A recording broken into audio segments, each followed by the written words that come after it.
कबीरदास जी की बहुत ही सुंदर दोहा है। करत करत अभ्यास ते जरमती होत सुजान, रसरी आवत जात ते सिर पर पड़त निशान। इसका अर्थ यही हुआ कि बार बार अभ्यास करते रहने से हर काम को हम सफल कर लेते हैं, हर काम हमसे हो जाता है। जैसे बार बार रस्सी के आने जाने से एक कठोर पत्थर पर भी निशान पड़ जाता है, उसी तरह बार बार अभ्यास करते रहने से दुनिया का हर काम पूरा होगा, हर काम सफल होगा, हर काम में हम कामयाब होंगे।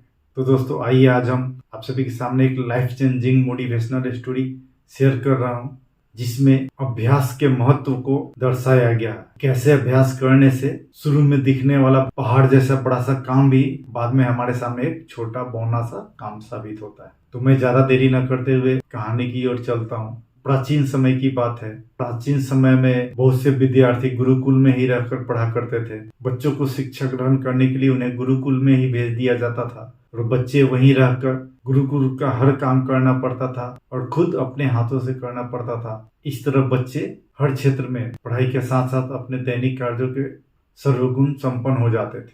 बच्चे गुरुकुल में ही रहते थे और गुरुजी के निगरानी में रहते थे। यह कहानी है बड़दराज नामक एक शिष्य की। उसे भी गुरुकुल में भेज दिया गया। वह भी गुरुकुल में रहने लगा और अपने गुरुजी और दोस्तों में घुलने मिलने लगा। बड़दराज पढ़ने में बहुत ही कमजोर था। गुरुजी की बात उसे बहुत ही कम समझ में आती थी और इसी कारण वह अपने दोस्तों में हमेशा मजाक का पात्र, उपहास का पात्र बन जाता था। उसके सारे साथी अगले कक्षा में चले गए, लेकिन वह उसी कक्षा में था। उसके सारे साथी अगले कक्षा में चले गए, लेकिन वह आगे नहीं बढ़ पाया। गुरुजी ने भी आखिरकार हार मानकर एक दिन उससे कहा, बेटे बड़दराज, मैंने सारे प्रयास करके देख लिए, लेकिन तुम में उन्नति और प्रगति के कोई चांसेस ही नहीं दिख रहे हैं। इसीलिए मैं चाहता हूं कि तुम अपने घर चले जाओ और घर जाकर अपने घर वालों के कामों में हाथ बटाओ, उनकी मदद करो। शिष्य बड़दराज ने भी सोचा कि शायद विद्या मेरी किस्मत में नहीं है और मुझे घर ही चले जाना चाहिए, और वह भारी मन से गुरुकुल से निकलकर अपने घर के लिए चल दिया। दोपहर का समय था।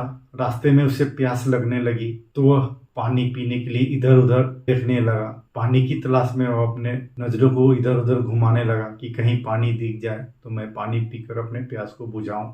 इधर उधर देखने पर उसने देखा कि कुछ दूरी पर कुछ महिलाएं एक कुएं के पास पानी भर रही है, तो वह कुएं के पास चला आया। वहां पहुंचकर बड़दराज ने देखा कि वहां कुएं के पत्थरों पर निशान बने हुए थे। तो जिज्ञासावश बड़दराज ने उन महिलाओं से पूछा, क्या यह निशान आप उन लोगों ने अपने हाथों से बनाए हैं? तो एक महिला ने जवाब दिया, बेटे, यह निशान हमने नहीं बनाए हैं। यह तो पानी खींचते समय इस कोमल रस्सी के बार बार आने जाने से इन पत्थरों पर निशान बन गए। यह सुनकर बड़दराज सोच में पड़ गया कि ये कोमल रस्सी के बार बार आने जाने से, बार बार रगड़ खाने से एक ठोस पत्थर, एक मजबूत पत्थर पर इतना गहरा निशान पड़ गया, तो क्या निरंतर प्रयास करने से मैं विद्या रूपी ज्ञान को नहीं पा सकता? तो निरंतर अभ्यास करते रहने से मैं विद्या को क्यों नहीं पा सकता? बड़दराज ढेर सारे उत्साह के साथ वापस गुरुकुल चला गया और वहां कड़ी मेहनत करने लगा। और उसकी कड़ी मेहनत को देखकर गुरुजी ने भी उनका बखूबी साथ दिया और उनकी सहायता करने लगे, उनका सहयोग करने लगे। कुछ ही सालों बाद यही मंदबुद्धि बालक बड़दराज आगे चलकर संस्कृत व्याकरण का एक महान विद्वान बना, जिसने लघु सिद्धांत कौमुदी, मध्य सिद्धांत कौमुदी, सार सिद्धांत कौमुदी, गिरवान पद मंजरी जैसे किताबों की रचना की। तो दोस्तों, इस छोटी सी मोटिवेशनल स्टोरी से हमें यही सीख मिलती है कि अभ्यास की शक्ति का तो कहना है कि आपके हर सपने को पूरा करेगी। अभ्यास बहुत जरूरी है, चाहे वो खेल में हो, पढ़ाई में हो या किसी और काम में हो। बिना अभ्यास के आप सफल नहीं हो सकते। अगर आप बिना अभ्यास किए हुए केवल किस्मत के सहारे बैठे रहेंगे तो क्या पता किस्मत भी आप ही के अभ्यास के इंतजार में बैठा हो। इसीलिए अभ्यास के साथ धैर्य, मेहनत, परिश्रम, लगन को साथ रखकर आप अपनी मंजिल को पाने के लिए जुट जाए। इसीलिए किसी भी काम में, चाहे वो छोटी हो या बड़ी, हमें भरपूर अभ्यास करके ही उस काम में हाथ लगाना चाहिए, उस काम की शुरुआत करना चाहिए। तो हमारे सफल होने के चांसेस बहुत बढ़ जाते हैं और अंततः हम सफल जरूर होते हैं।